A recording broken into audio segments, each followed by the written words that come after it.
Romeo and Juliet, Act 2, Scene 4, Part 1. All right, in this scene, I won't be talking as much as I do in some because, well, Mercutio is definitely showing himself as a foil to both Benvolio and Romeo in this scene, and things are a bit crude at times. Where the devil should this Romeo be?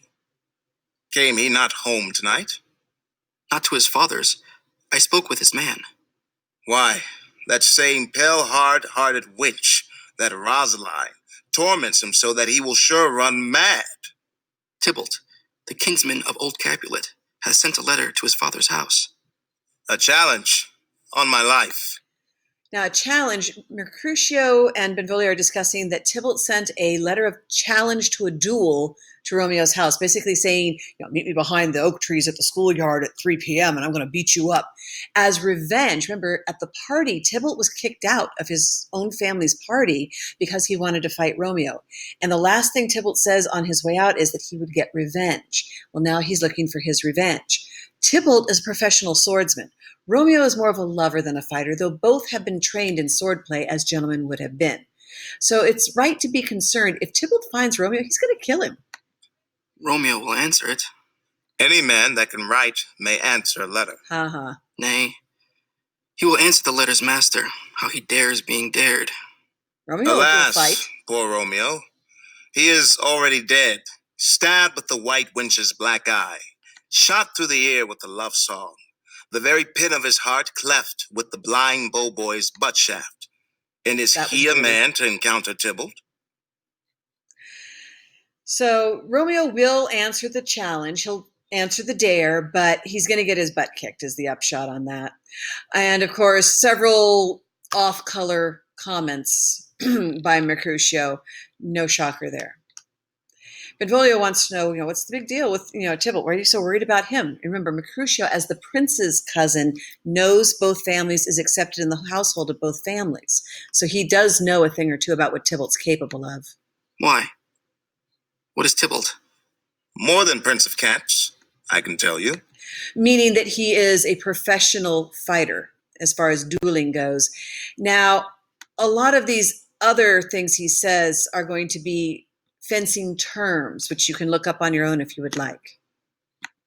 Oh, he's the courageous captain of compliments. He fights as you sing prick song, keeps time, distance, and proportion. He rests his minim rest, 1, 2, in the third in your bosom. The very butcher of a silk button, a duelist, a gentleman of the very first house, of the first and second cause. Ah, the immortal passado, the punto reverso, the high. The what? The pox of such antic, lisping, affecting phantasms, these new tuners of accent. By Jesu, a very good blade, a very tall man, a very good whore. Why is not this a lamentable thing, grandsire, that we should be thus afflicted with these strange flies, these fashion-mongers, these pardon-me's, who stand so much on the new form that they cannot sit at ease on the old bench? Oh, their bones, their bones. So he's referring to how it's fashionable to be a professional duelist to a certain level, how it makes you look good, but it's a fashion that's not really quite right.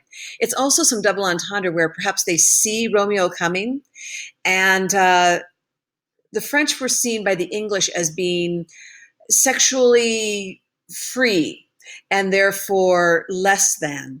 So there's a lot of references to France and the French language in this next part of the scene, implying that Romeo has been sexually promiscuous the night before. And of course, they're thinking it's with Rosaline. They don't know about Romeo and Juliet. They just know Romeo and Rosaline. So. Here comes Romeo. Here comes Romeo. Without his roe, like a dried herring. Oh, flesh, flesh, how art thou fishified? Now, we remember fishified from Act 1, Scene 1, right? Basically, he's saying, you've been out with Rosaline the night before having sex, and you ditched us, and he's rather upset about that. Now is he for the numbers that Petrarch flowed in.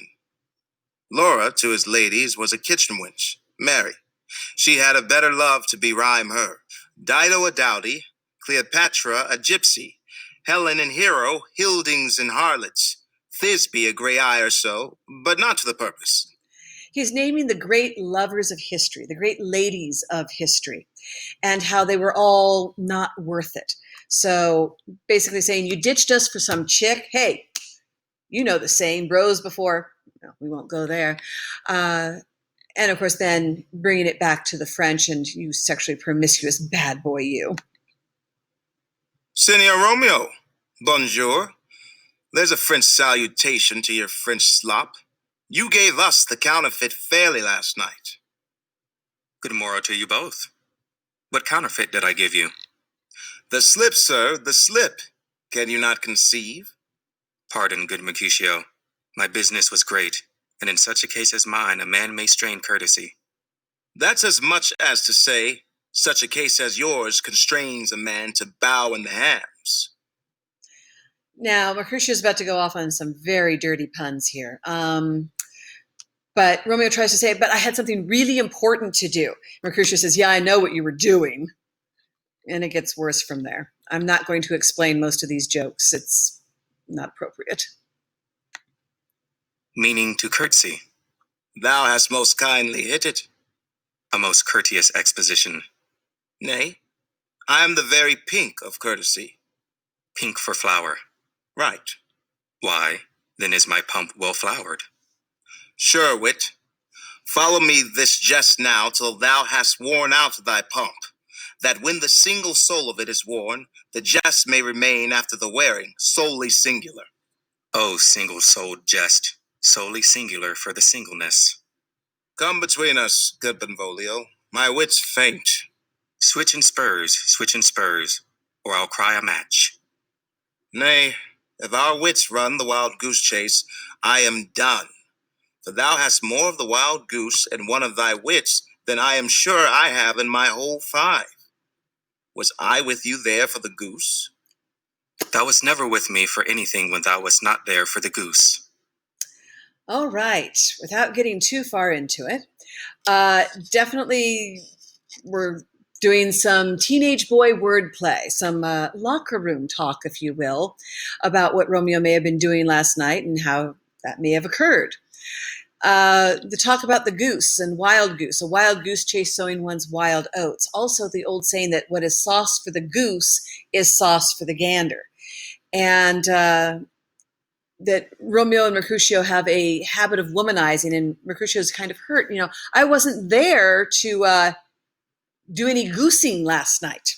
And if you know what more modern day it means to goose somebody, Romeo points out you're always just there for the goose. And gets a little iffy from there, and it gets a little worse as well. More locker room talk. I will bite thee by the ear for that jest. Nay, good goose, bite not. Thy wit is a very bitter sweeting. It is a most sharp sauce. And is it not well served into a sweet goose? Oh, here's a wit of Cheveril that stretches from an inch narrow to an ell broad. I stretch it out for that word broad, which, added to the goose, proves thee far and wide a broad goose. Why, is not this better now than groaning for love? Now art thou sociable. Now art thou Romeo. Now art thou what thou art, by art as well as by nature. For this driveling love is like a great natural that runs lolling up and down to hide his bubble in a hole. Stop there. Please. Thou desirest me to stop in my tail against the hair. Thou wouldst else have made thy tail large. Oh, God. Oh, thou art deceived. I would have made it short, for I was come to the whole depth of my tail, and meant indeed to occupy the argument no longer. Here's goodly gear. And that's when they see the nurse coming. And we'll just stop there. Woo!